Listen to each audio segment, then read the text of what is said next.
suis Virginie Leroux, je suis directrice d'études à l'École pratique des hautes études, où j'occupe après Perrine Galland la chaire de langue et littérature néolatine, et je travaille plus particulièrement sur les poètes néolatins, la théorie poétique et la mythographie. Je m'appelle Émilie Séris, je suis enseignante à la Sorbonne en langue et littérature latine et je suis spécialiste de latin de la Renaissance.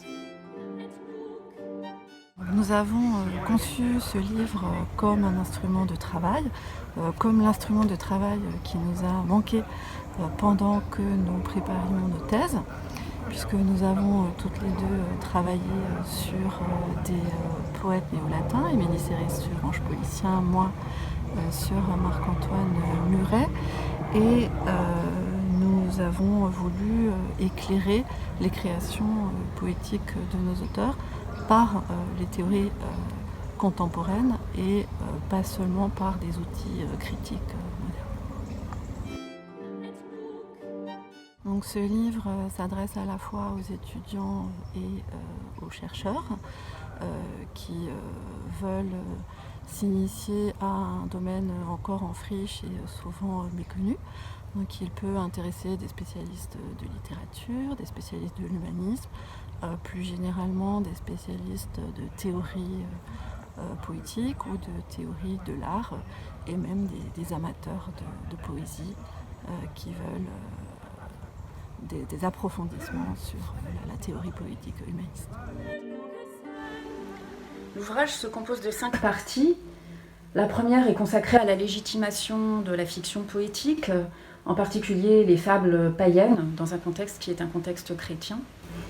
La seconde partie porte sur l'inspiration, de l'enthousiasme jusqu'au génie, une notion qui prend une nouvelle ampleur à la Renaissance en raison de l'influence du néoplatonisme et aussi de la théorie médicale des humeurs. La troisième partie s'intéresse, elle, à l'imitation, à la fois l'imitation de la nature, la mimésis, mais aussi l'imitation des modèles, ceux du passé. La quatrième partie étudie la classification des genres, héritée par les humanistes des anciens, et leur tentative de renouvellement de cette classification. Enfin, la dernière partie étudie les rapports entre la littérature et les autres arts, à la fois leurs similitudes et surtout leurs différences. Nous avons retenu 2 citations.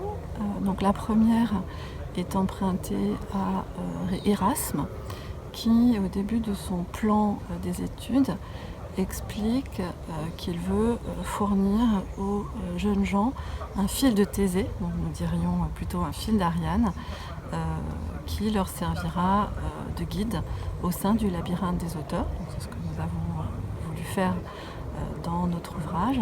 Et puis la deuxième citation est empruntée à Minturno, qui, dans son dialogue sur le poète, définit la fonction propre du poète.